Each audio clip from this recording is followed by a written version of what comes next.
As we head out, you can look over to your right and you'll see the John Gorey Memorial Bridge. This bridge was built in the 1950s. Before that, if you wanted to reach the other side of the river, you had to take a ferry or your own private boat. It is one of the longest bridges in Florida. The next longest bridge would be the one that goes from East Point over to St. George Island. That one was built in, I believe, the 40s. And again, before that, if you wanted to reach the mainland, you had to take a ferry or a boat. Those bridges would have come in handy to some French shipwreck survivors that were stranded on the island in the late 1700s. They ended up committing cannibalism and building a small raft to reach the mainland and then having to walk to the nearest civilization, which was all the way over at St. Mark's. That was about 90 miles, and they barely survived and made it. The captain's account became a best-selling novel in 3 languages internationally and helped form Europeans' opinion about what a wild and dangerous place Florida could be. This is a bay shrimper.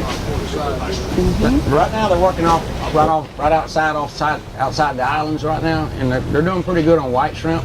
As everybody knows, we had some water flows this year starting in February, March when the river come up, and it really impacts our estuary and the amount of shrimp that's raised in this area. For the last 3 years it's been downhill. But this year, when we get shrimp or get water that we need in February and March, it really impacts what this estuary produces.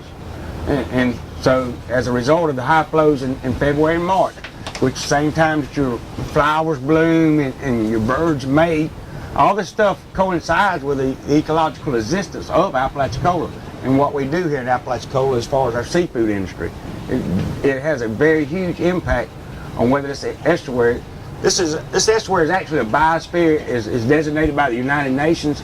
It's one of the most prolific producers of seafood, acre for acre. We produce more seafood when the ecological things are right than Louisiana, Texas, any of these other bays and oyster areas that you see up and down the coast.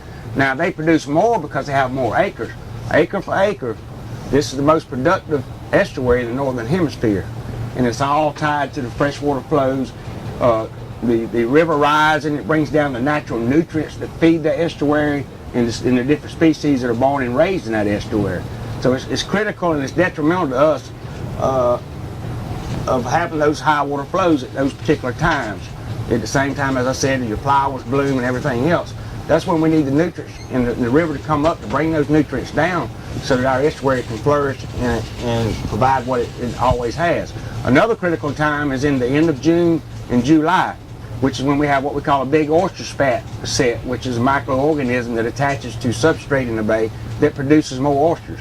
So those are the 2 critical times as far as Apalachicola Bay is concerned, is getting the river flows up so that we get those river flows when they come up, especially in June and July, helps distribute that spat across the bay. So when there's a lot of spat in the water, you get high water, you get tides, you get winds, and it helps distribute all of that along with the nutrients that's in the water and distributes all that, and that's what's kept this place going for hundreds of years as a dominant seafood producing area. And as I said, this is the most productive in the northern hemisphere. And that's something to be very proud of, and we are proud of, as I stated earlier when I was talking to some of y'all before we got on the boat. You know, we don't allow 10-story condos, we don't have shopping malls, we don't have theme parks, we don't have anything that we feel could damage our environment. Our whole existence here in Apalachicola and Apalachicola Bay depends on that clean environment, that pristine environment, and that's the way we want to keep it, speaking from a government level, which I serve on, and the history that I've grown to know as I've been here my whole life. My father was a shrimper, my grandfather was a commercial fisherman, and I'm like the 4th generation depending on seafood. I don't harvest seafood, I work on the processing end. But it all goes together. It would do no good to harvest seafood if you had no place to sell it. So rather than be on the harvesting end, I'm on the producing end. We sell shrimp from Canada and all over the country and all over the world. We ship seafood from right here in Franklin County. This bay produces 90% of the oysters in the state of Florida, 10% nationwide, the oysters that come out of this bay.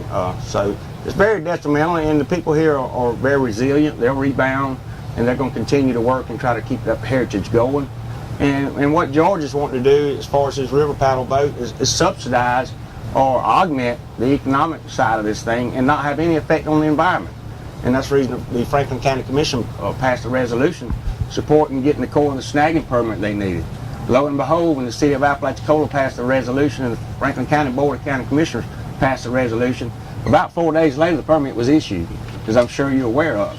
And so the governor of the state of Florida and other people realize that we're at bad times right now. We've been under a drought situation the last 3 to 5 years, and it's really taking a toll on us. And so we want to continue to, we want to support the Corps in their efforts to snag and get those dangerous snags out of the river system. And one avenue of that is all your little seafood boats, such as that little base shrimper that we just passed. They go up the river in times of hurricane and tropical storms because the docks won't hold them. The pylons are not big enough. So all these seafood vessels go up the river and tie off to these cypress trees and all in times of storms. And that's why one reason I wanted to see the snags out, not only to help George, but also to help the local industry here, because that's where we take our vessels to keep them from being damaged, to keep them from being washed up inshore. As we all know what happens with tropical storms, you can have boats that are washed a mile inshore. Then when the water goes out, you got major problems. So everybody here understands that. We take our boats up the river, but having these snags out of the river and having the depth in the river that we need to continue to do that, as we have for 100 years, is very detrimental, again, to the industry. So a lot of our industry depends on the river and the flows we get down that river. And I'll kind of back off a little bit and let us go on with our little trip here. But, you know, I just wanted to put that out there. Excellent. The dredging it's critical. I mean, you don't realize it, but there's so many places in the river right now that you can just walk across, which goes back to removing the snags, but also having the depth we need to get these boats up the river, and not only to augment what George wants to do is resume passenger traffic on the river. That helps to diversify our economy. You know, not have all of our eggs in one basket. We know we're going to have drought. We're going to have other things that affect the seafood industry, but we need other jobs here and to help diversify our economy, to keep the economy going when we do have a downturn. So I support George wholeheartedly in what he's wanting to do with his paddle wheeler and resuming those trips. And number one is because it doesn't affect the environment. We can still maintain our pristine environment, but we're also coming up with different jobs and different ways to create jobs. Apalachicola has, for hundreds of years, relied on the river, from the cotton industry to the lumber industry to a main traffic to get people in and out back in the early 1900s. I mean, this whole area in here is always dependent on the river in one way or another.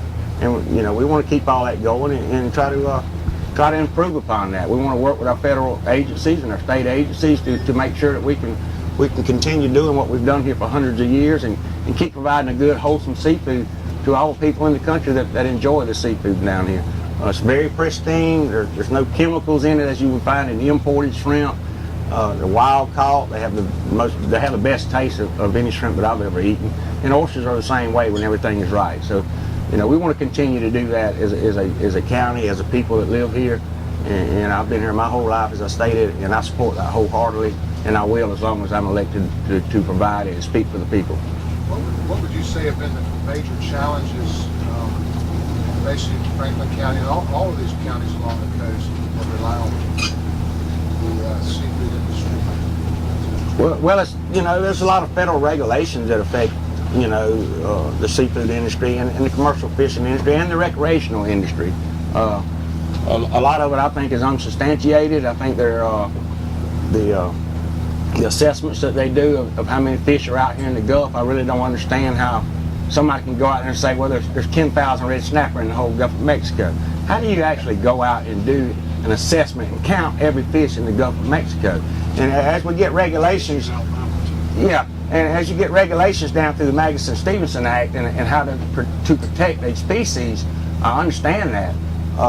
But there has to be a better way to know when the species have rebounded and then open that back up. I mean, the good Lord chose his disciples from fishermen.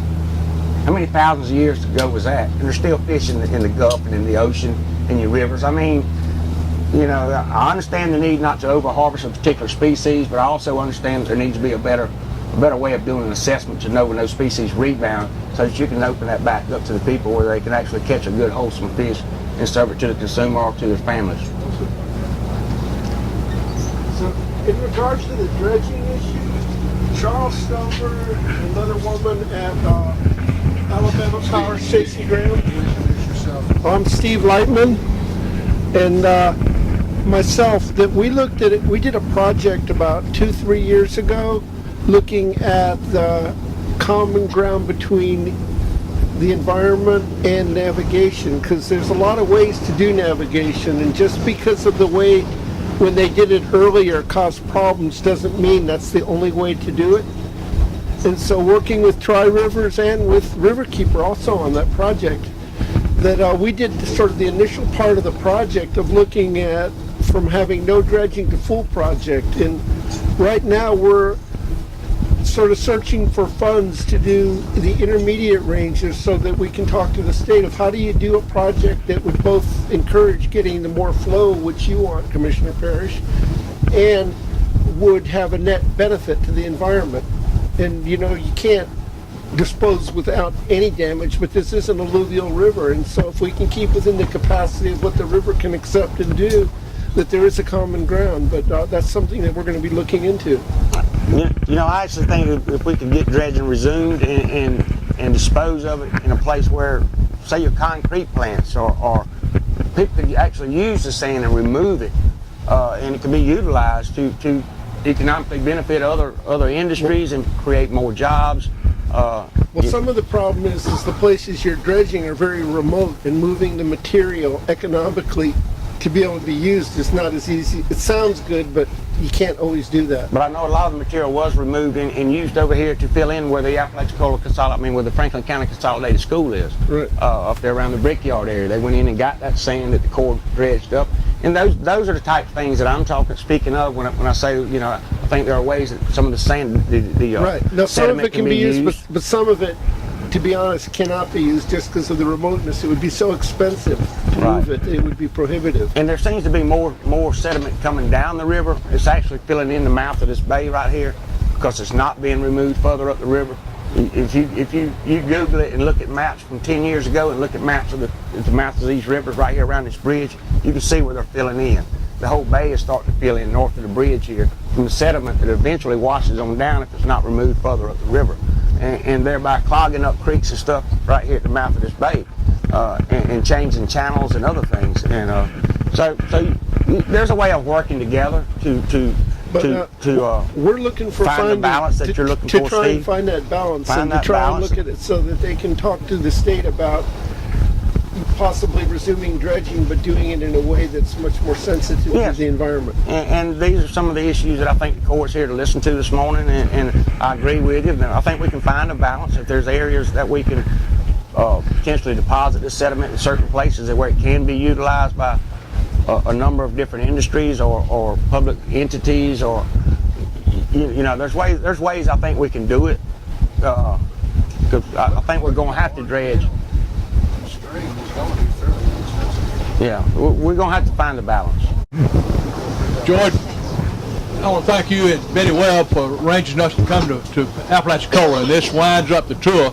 We began in Eufaula Monday night, went to Columbus from Phoenix City, Alabama, and saw their new whitewater course, and they heard about the vision and the planning of the whitewater course, and then went and saw what the needs and concerns of the Phoenix City, Columbus area are concerning flows and depths of the river. And then we went down to Meade, West Vaco, and saw the paper mill at Meade, West Vaco, and then ended up with fish fry in Eufaula Tuesday night. And then yesterday we began in when we began we began at Taxonic Industries, which makes the hummingbird fish finder, depth sounder, and had a good tour there. Went to D&J Plastics, which is a fishing lure manufacturer that ships all over the world, in Quitman County. Then ended up at Farley Nuclear, and had a tour with Farley Nuclear. Stopped by Georgia Pacific, and all of these were people who were talking about their flow needs, their depth needs, and any other water issues that they have, especially for the commander and for the chief of staff to know this, because they're new to the area. Then last night we ended up in Mariana, and we had a good conversation about agriculture. We had some HCFS people with agriculture.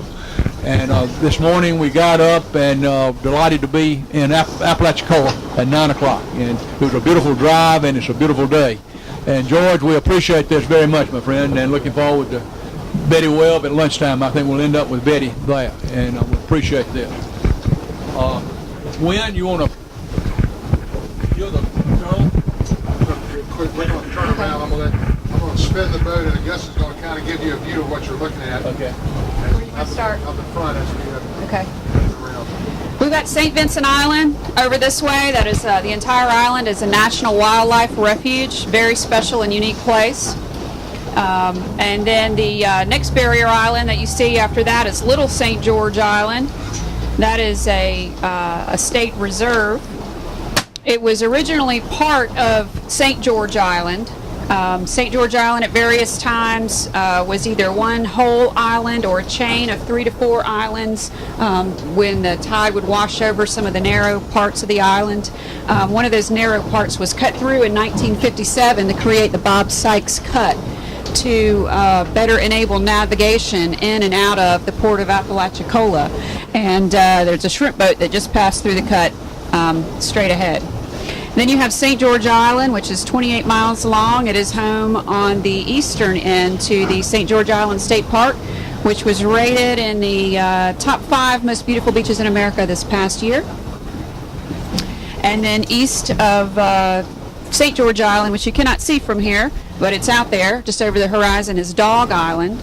Dog Island and its protected coves were one of the locations where some of the larger international ships would anchor out when they were coming to the port of Apalachicola to pick up cargo, whether that was cotton to go to England and other ports in Europe, or whether that was lumber to go to various places domestically and around the world. And there's actually a place there called Ballast Cove where ballast stones would be unloaded, and we have some of those in the museum you can see if you're interested. You can see the bridge to St. George Island out this way, and then we have East Point over there, which is our mainland neighbor across the Apalachicola River from us. You have the John Gorey Memorial Bridge, which we cruised under when we left. If you don't know, John Gorey was an esteemed local physician who in the 1800s was trying to find relief for his patients who were suffering from yellow fever. And he pioneered the world's first rudimentary air conditioning and refrigeration system. And there's actually a statue in his honor in the Capitol Rotunda in Washington, D.C. There's a John Gorey museum if you're interested in learning more in historic Apalachicola. I'm going to circulate this iPad to give you a view of where we're at. Give you a frame of reference. So, I guess. Next. Who's next? Member Cecil.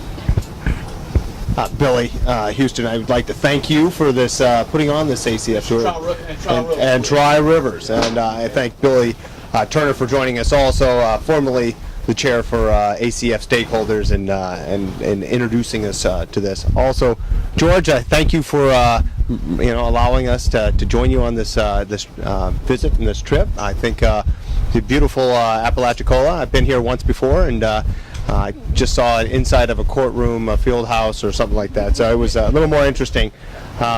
I just appreciate hearing all the different views and all the different input that I have for the last few days. There is so many people that rely on this river basin, the ACF, and it is valuable. So I loved being a part of this and learning a little bit more about what seemed to be abstract to me just a few months ago. So, Wynn? Thank you. I've been involved in one way or the other with Apalachicola for about the last 20 years. The last 17 as chief of operations. A magnificent waterway and system that we remain committed to see that all the congressionally authorized purposes, are, including navigation, are exploited. We've seen some challenges. We've learned a lot along the way. There are a lot of management philosophies, including the beneficial use of dredge material that have evolved over the years that I think would have application here. We appreciate particularly the commitment of the Apalachicola and the county here in supporting snagging operations that we are confident will help improve marine safety I learn more and more each time I'm here, particularly as a harbor of refuge. I think you've made some very good points here that support our position that we should be doing some maintenance. Funding is a challenge, always will be. We'll work with that. Could I go back to your snagging on your upstream community that also participated in that? Oh, absolutely, yes. Not only Bainbridge, but not only Apalachicola, but Bainbridge, Columbus, and a host of other. You follow all the communities up and down the waterway system have been very, very supportive of our efforts to get this maintenance, critical maintenance, back underway again. And we appreciate Tri-Rivers and their officers, particularly Billy Houston, in helping lead the effort to ensure that the public understood what was at stake in these endeavors. But again, I think this is a magnificent resource, not only for Florida, but also for the nation here, and we recognize it both from the standpoint of its sensitive ecology, but also for the potential that it brings for the development of the economy of a region that sorely needs jobs and opportunity. Thank you.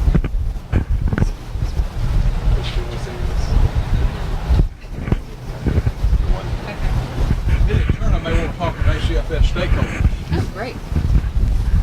Billy was the executive director of the executive committee last year.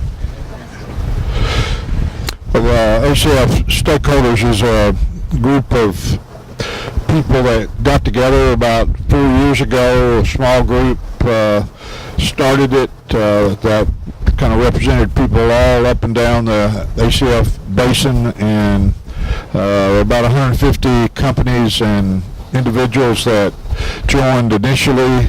It's organized on the basis of the 4 watershed areas, Apalachicola having its individual caucus group, the middle lower Chattahoochee being another, the Flint River being the third, and then the upper Chattahoochee. And each one of those areas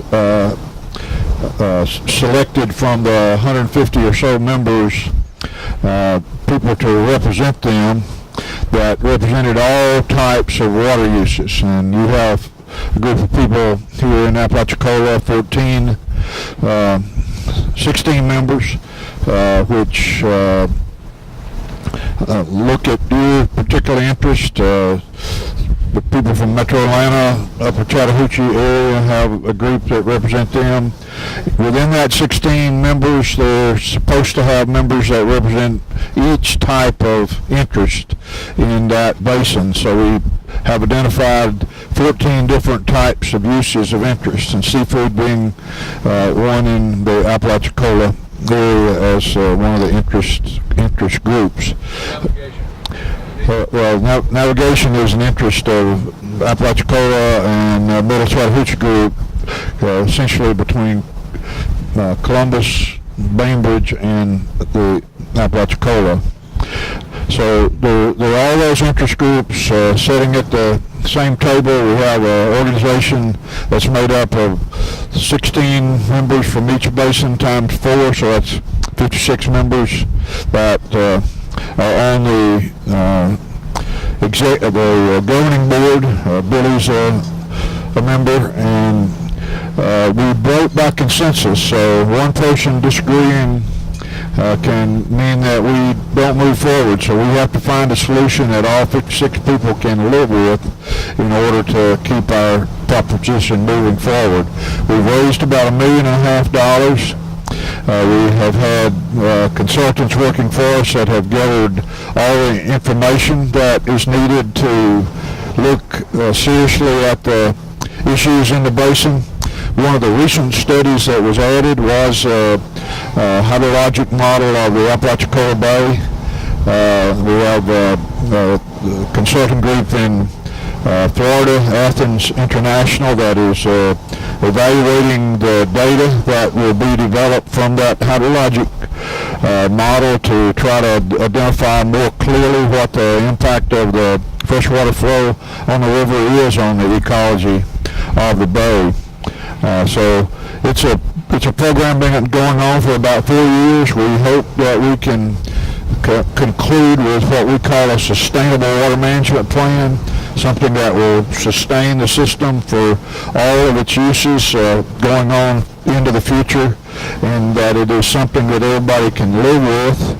We hope in the end, we hope we can finish about the middle of 2014. We hope in the end that we have a product that the 3 states and the Corps could use as a major part of reaching a consensus. We've all been through this almost 25 years now of legal action. None of us know what tomorrow holds, kind of because of that situation, and so we'd like to develop some certainty around the water issues in the basin. So we hope we can play a role in that. We hope we finish in time to connect up to the Corps' water control manual process, so that they can have the benefit of that group's discussion. And we have all the power companies, we have all the water systems, we have all the river keepers, we have all those kind of people sitting at the table trying to reach a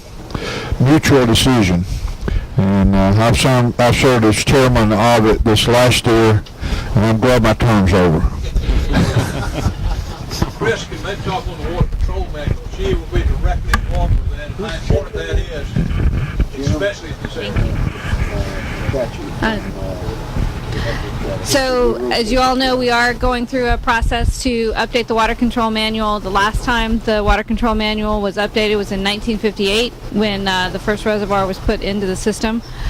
So to say it's outdated would be an understatement. We all recognize that. There have been attempts in the past to update it. It, for various reasons, has been stopped and restarted.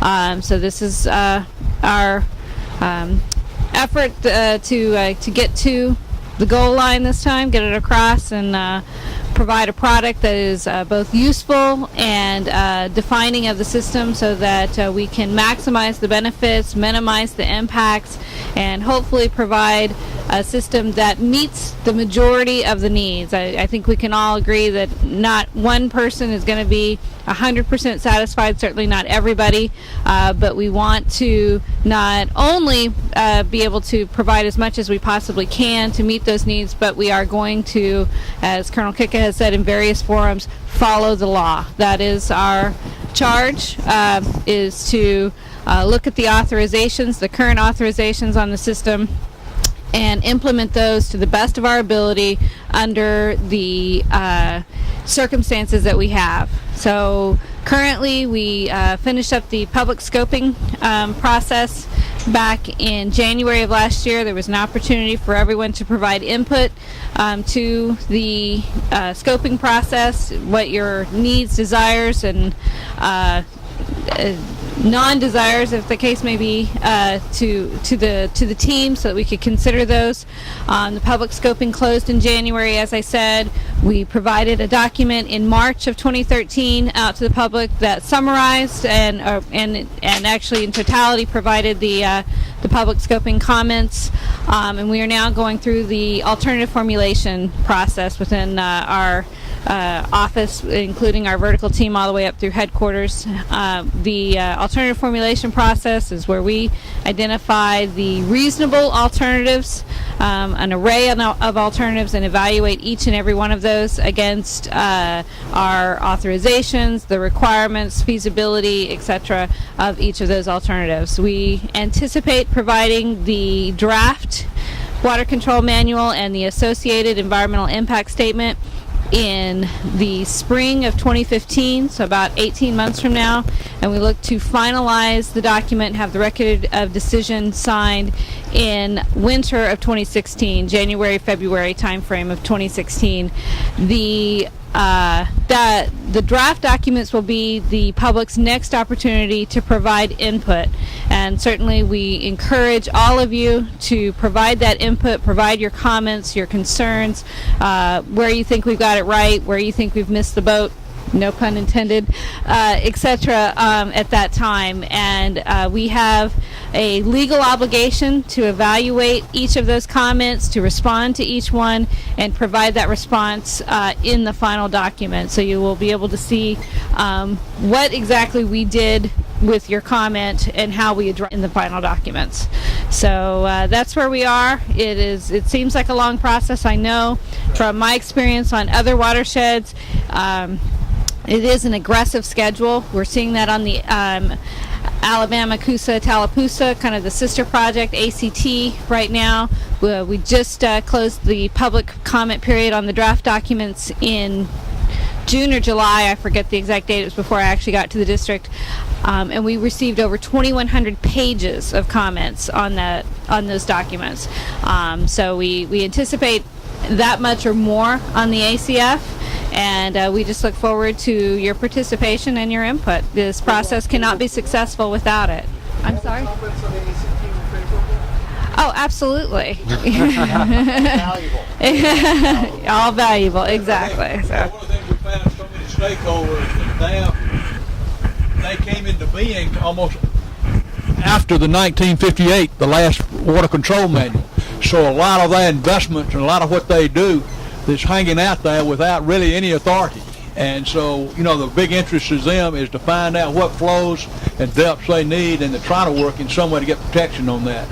And George, that's sort of what, the same thing with the Apalachicola and the needs and this type of stuff. And Charles, you want to talk about the seasonal channel? I think. And the flooding of the floodplains on the rainy season, I think you're talking about. There you go.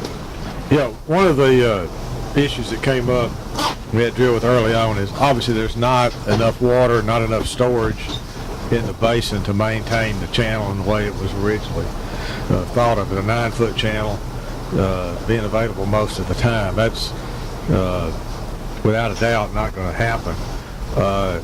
But so we started looking, okay, what was practical?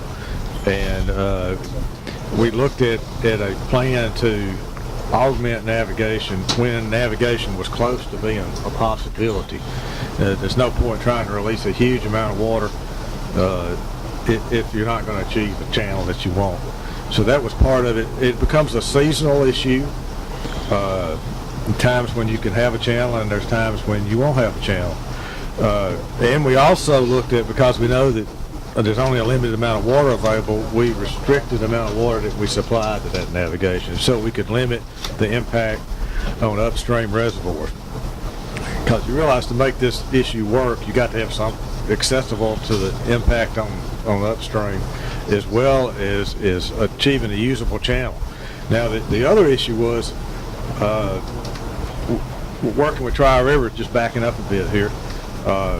We had during the negotiations between the states when the compact was out there, people in Alabama and Georgia got together along the mid-Chattahoochee Reach because they had so many interests in common. And there were a set of flows agreed to for that reach of the river. And at the time, the negotiations weren't going very well at all. So, and once those flows were out there, the states saw a way that they could hook onto that and begin to form an agreement, and that actually went a long way. So a few years back, Tri Rivers thought, well, what would be the next logical step if we could extend that kind of agreement down into Florida?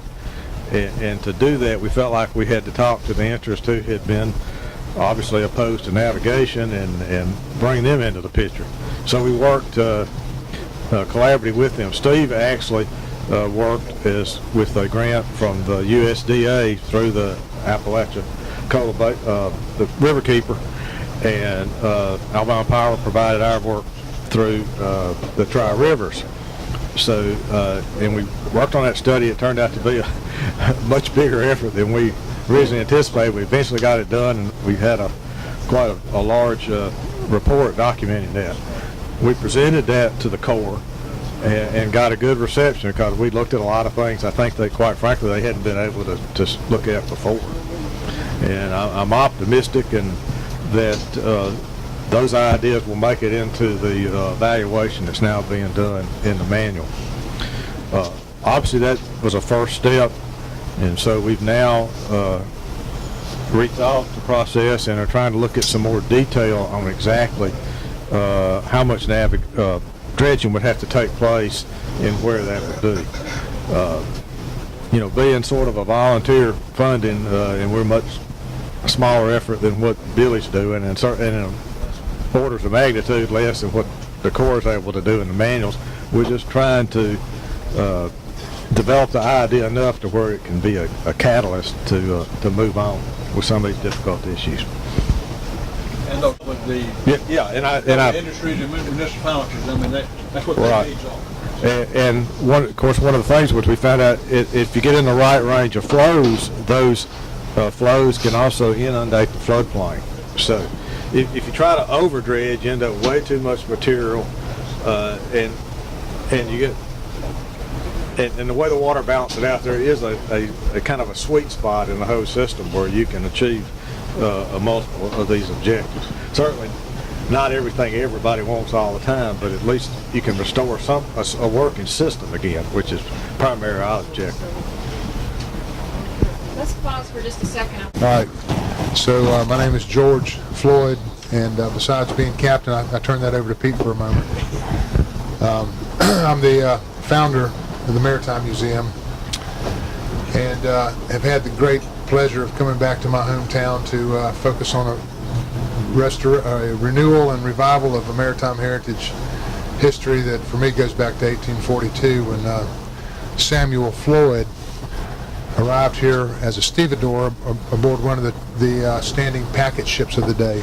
In 1846 there were about 11 paddle wheel boats. 2 were built and launched that year from Albany. There was a schooner built and launched from Chychka. The trade was vibrant.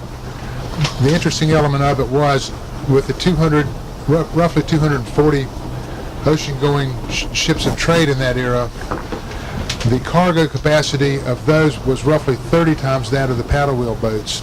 So the paddle wheel boats had to get up and down the river very quickly to get their cargo and get it back here and then make another return trip. And in that year, 1846, the steamer Petona went from Apalachicola to Columbus, Georgia in 33 1/2 hours.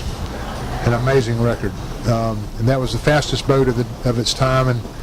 And we researched this article. There's some other interesting attributes of the paddle wheel industry at that time, and it kind of takes you through a view of the docks, what it would have been like in an international seaport in the 1840s. And it was at that time that Samuel Floyd was on the docks, and from his time through his son Theodore, through his son Albert, to my father James Floyd, and now me, and now my Augusta and my son James Anderson. It's been a history of maritime heritage. I left and went into the Army 2 weeks after high school in 1975, but I came back. There was a calling, and there's been a lot of magic in the Maritime Museum. There's been a lot of things that have happened that just make you feel that there's some kind of divine guidance, or maybe it's fate that comes together. But in May of last year, Debbie Reynolds, the actress Debbie Reynolds, and her son Todd Fisher found the Maritime Museum as a place to donate a riverboat, a paddle wheel boat, 86 feet long, 140 gross tons, to the Maritime Museum. And we went and did some diligence on it and decided it was something we could undertake. Had a surveyor come and give us a work plan and bid request. The only problem was the survey was greatly flawed, and it turned out the level of work was much greater than we expected. So what we thought was going to be a 2 or 3 month restoration project has to date been a 21-month restoration project. We have stepped up the staffing to get her done as quickly as possible, but we feel like delays are preferential to deficiencies. And so what we did is we replaced virtually all of the steel on the bottom. Anything that was decayed or deteriorated got replaced. We increased the thickness on the first 2 watertight bulkheads by twice. This vessel was originally a steam-powered vessel, and it was converted to diesel hydraulic. And we've added stern and bow thrusters to make for quick turns and navigating the river on a downstream run, because the Apalachicola River has a lot of challenges. It's not a slack water system, as you would find in many of the dam and levee controlled reaches of the of other inland waterways, such as the Tennessee Tom Bigby, etc. So she's been made stout, but she's also been made opulent. All the cabins have been rebuilt, beadboard cypress. We've had volunteers design the galley, which is a commercial galley. We'll be able to host wedding events, turn out 50 to 100 plates. We'll be running up, our first trip will be run up the Apalachicola River in Chattahoochee to Columbus. We've received funding in a partnership with Riverway South to bring educators, riders. We're looking to bring a historian travel writer to start the new chapter on river boat travel on the Apalachicola River, which ended in 1927 when the John W. Callahan sunk about 7 miles upriver after hitting a snag. And my grandfather Albert was the boiler engineer at that time, and his father Theodore was the pilot. And so it is it's with I think with their spirit in guiding what we're doing, it's a great pleasure to bring this vessel back, and we think that will help define Apalachicola and the entire river basin as a as another element of a World Heritage Site. In addition to the biosphere attributes that Commissioner Parish spoke of, as a place to come to nurture one's spirit, to escape the civilized, automated world, and get back to our roots, the pioneer spirit that founded what the United States is, and also to celebrate the maritime heritage of this river, which today is so different than it was. The Apalachicola River has been through many booms and busts.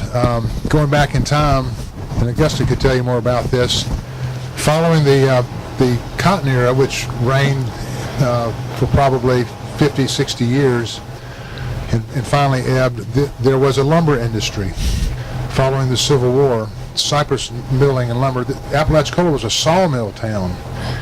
There were several sawmills on the riverbanks and all up and down, and even today they're pulling the deadheads that would have sunk from the rafts of logs that they would bring down river to mill, and all of that also went to European ports. It's been said that Liverpool, England is largely built from cypress harvested out of the floodplains of the Apalachicola River. And then from there it went to a naval stores industry where turpentine harvesting fueled the oil-based products that supported deck treatments for hemp rope to make it more durable. And as time continued to pass, that faded in the 20s and 30s. And what has come online from probably the 40s and 50s forward has been the seafood industry. And even though it was around prior, it reached its zenith, I would say, in the 70s, 80s, 90s, and has been recently challenged. Then there was the real estate boom and bust. So there's been many morphosis of this river system, and it's very resilient people that are here. And the concept that we share here at the Maritime Museum is a future based on our past.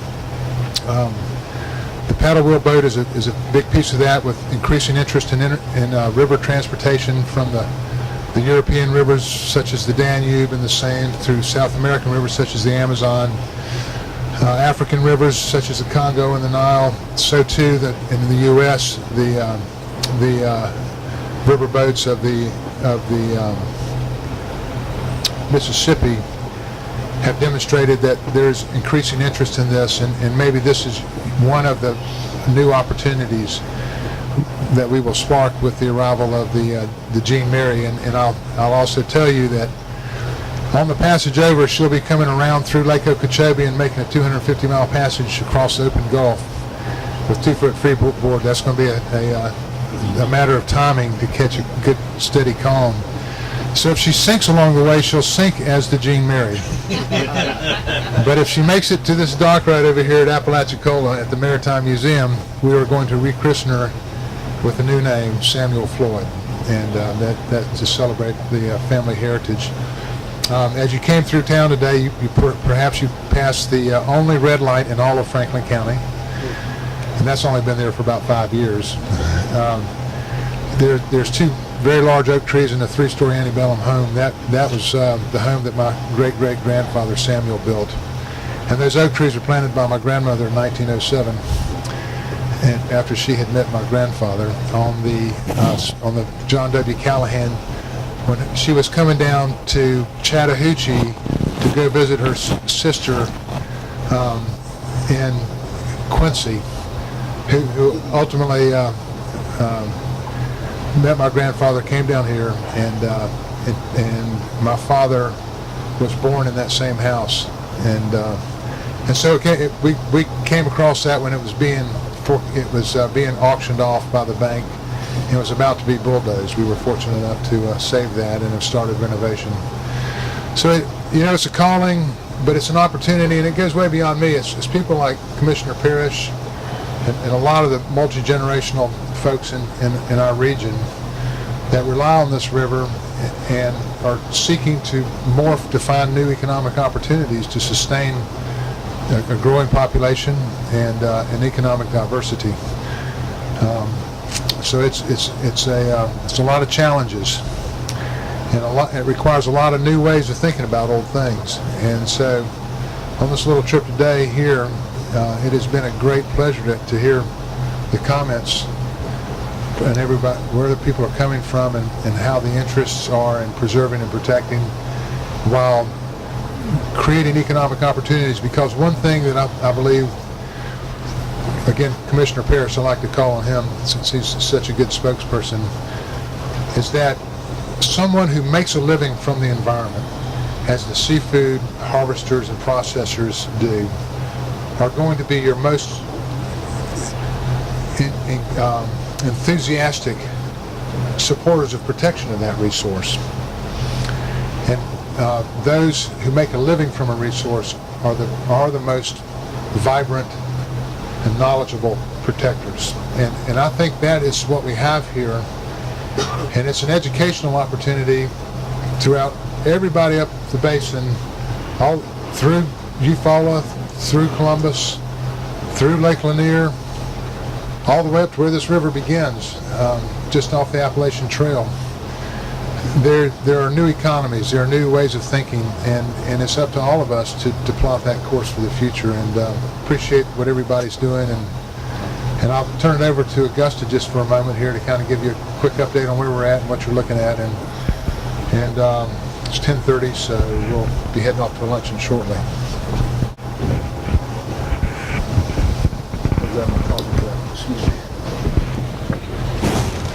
Let's talk a little bit about the very early history of the area where we are, and then we'll segue into how that relates to river travel, river navigation. Right now we're a stone's throw from Battery Park, which is just at the base of the bridge here. Native American artifacts dating back to 4,000 years ago have been found there. Apalachicola was named after the Apalachicola Indians who occupied this area for thousands of years, and they were actually the first mariners to occupy this area. They used this river for travel and trade in their burned out canoes. They went out to the 4 barrier islands that we have in the county that we talked about earlier, and were harvesting seafood and utilizing those resources out there. Apalachicola was originally incorporated as Cottonton in the 1830s, and that's because it was designed to be a cotton port. Interestingly, the first person to really visualize that this place could be a major international port was the great naturalist, my mind is frozen. Bartram, what was his first name? William, thank you. Edit that out. The first person to visualize that this could be a great port was the great naturalist William Bartram, who in the late 1700s was traveling through the Chattahoochee River Valley. He was following Native American guides. He was recording the natural history of the Southeast, and as he camped on the eastern riverbank of the Chattahoochee, preparing to cross the river the next day by swimming his horses across the stream with his Native American guides. He looked at the gentle rolling fertile hills, and he thought about the fact that this river flowed uninterrupted all the way to the Gulf of Mexico, and he predicted that this would someday be a place of thriving international commerce. So after it was originally incorporated as Cottonton, the name was changed to West Point just a few years later to correspond with our neighbors on the other side of the Apalachicola River, East Point. That name didn't last very long, though. The people who began to think of themselves as locals decided to change the name back to its original name of Apalachicola in honor of the earlier Native American inhabitants.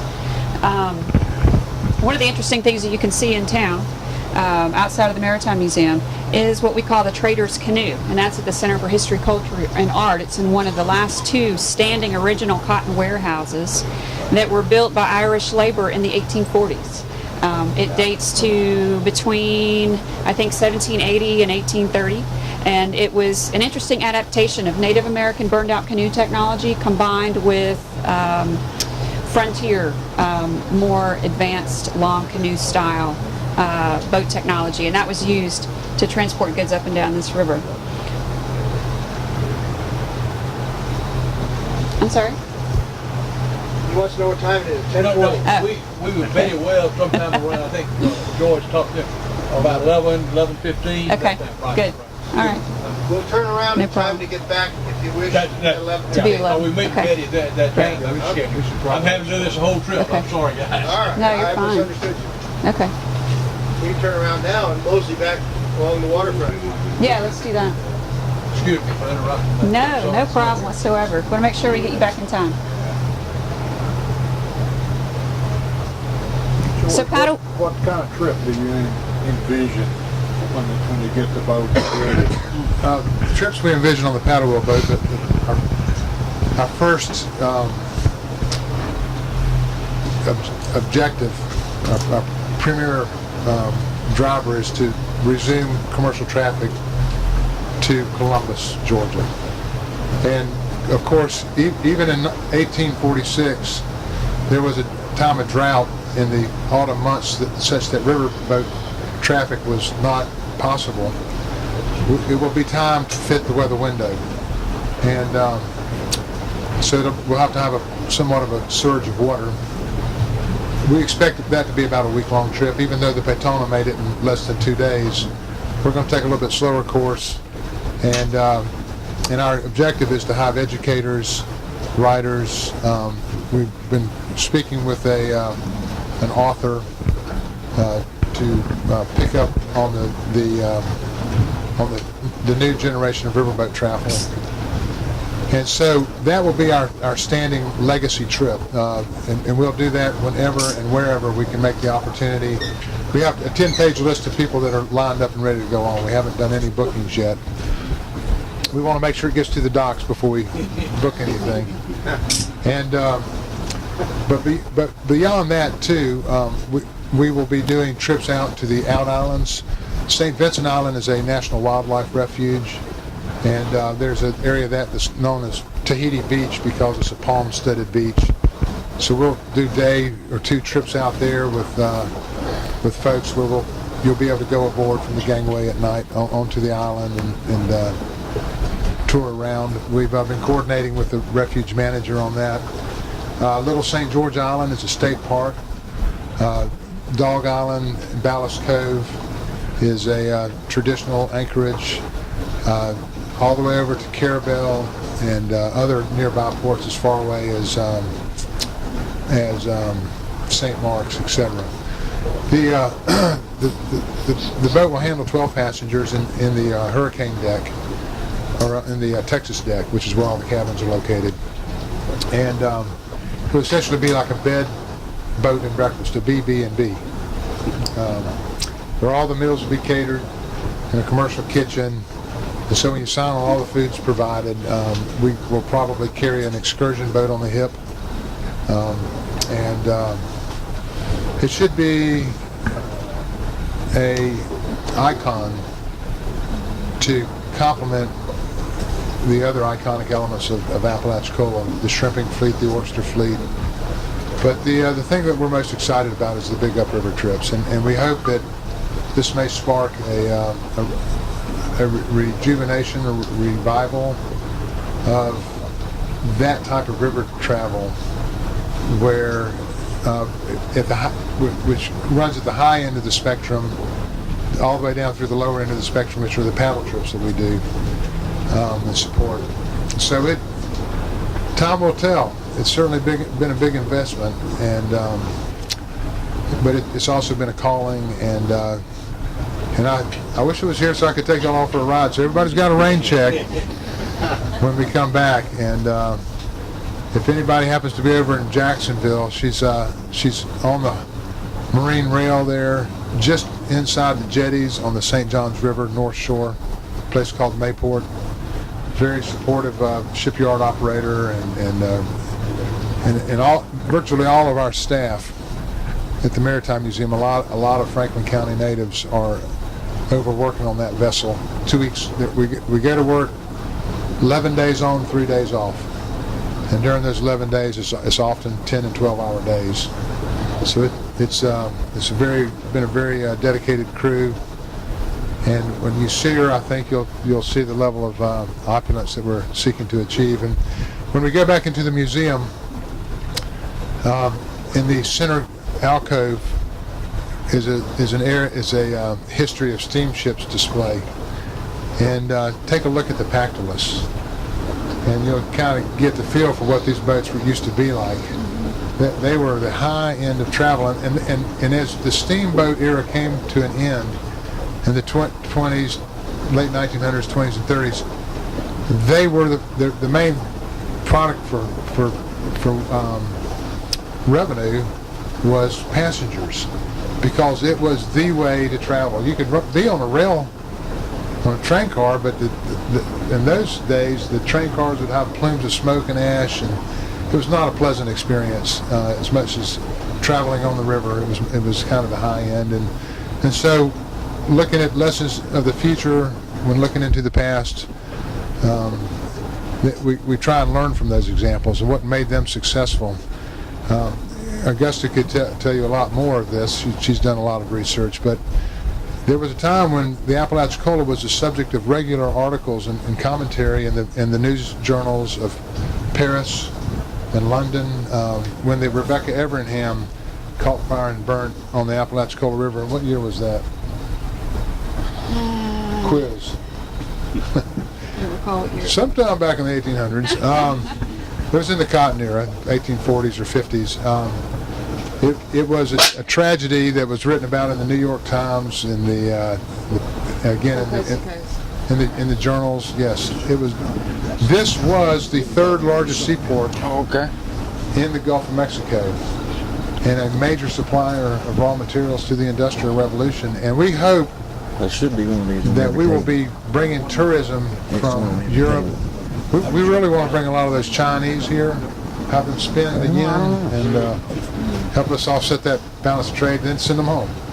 But it's new economic opportunities, and we're also very focused on our wooden boat school, from both light craft to large craft. We've received some pretty good recognition from the Department of Education, presented at the conference this past October, and working with the seafood workers and processors to continue to grow and extol our history, because when you have a connection with your history and your heritage, it is a motivator for life. I think that's lost in a lot of suburban communities. There is such a great opportunity for that here in Apalachicola to use what we have, and just look out among what you see here. It's such a natural place, a lot of beauty, a lot of heritage. It is a motivator in many ways. George, do you want to take it in and have me man the bow, or do you want to do it the other way around? Apalachicola, Chattahoochee Flint River system. It's also one of the top 5 hotspots for biodiversity, this river valley is in the United States. We talked about the productive estuary. But when it comes to river travel, and we're talking about bringing back a paddle wheeler to bring people up and down the river and to enjoy and appreciate that heritage, the natural history, it's also going to be really fun. This is a beautiful place to be. And one thing that I think is so interesting that I've come across in my research are accounts from the 19th century where tourists were traveling down paddle wheelers. They weren't just bringing cargo and cotton and people trying to get from one place to another and bringing the weekly mail. We have great accounts of travelers from Georgia and Alabama coming down the river just to have a good time. In fact, one group from Georgia traveling in the 1800s wrote that they had one objective in view, and that was to have a good time. And they came down the river and they fished in the dead lakes, they went hunting on the banks, they went out to St. Vincent Island, they went out to the snapper banks and caught fish until their arms were tired. They came to Apalachicola and enjoyed oysters. They went out to St. George Island and went ashore and played on the beaches. And we're looking forward to sharing with all of our travelers, which we know will come from along the riverbanks, they'll come from the region, and we know that they'll come from all around the world to share this really special and unique place with everyone that comes on board. So thank you all for coming and getting together today and sharing all of your thoughts, and we really appreciate it. Well, I believe it's a big commercial lot. Going to the lot, it'll be commercial lot. Yeah. It would be commercial. Right. The snagging and dredging issues that we've talked about today are things that are both really important to us. During the 1800s, there were 4 main reasons that a paddle wheeler would come to harm, and that was an electrical fire, especially when you had thousands of pounds of cotton on board, boiler explosions back when all the boats were steam powered, running aground, and colliding with the snag, and these things caused injury. Sometimes the boats were able to be hauled out and refurbished, as our beloved Jean Mary is being right now, and sometimes it was a total loss. But these are all really important issues to us, and we appreciate all of you for working on it.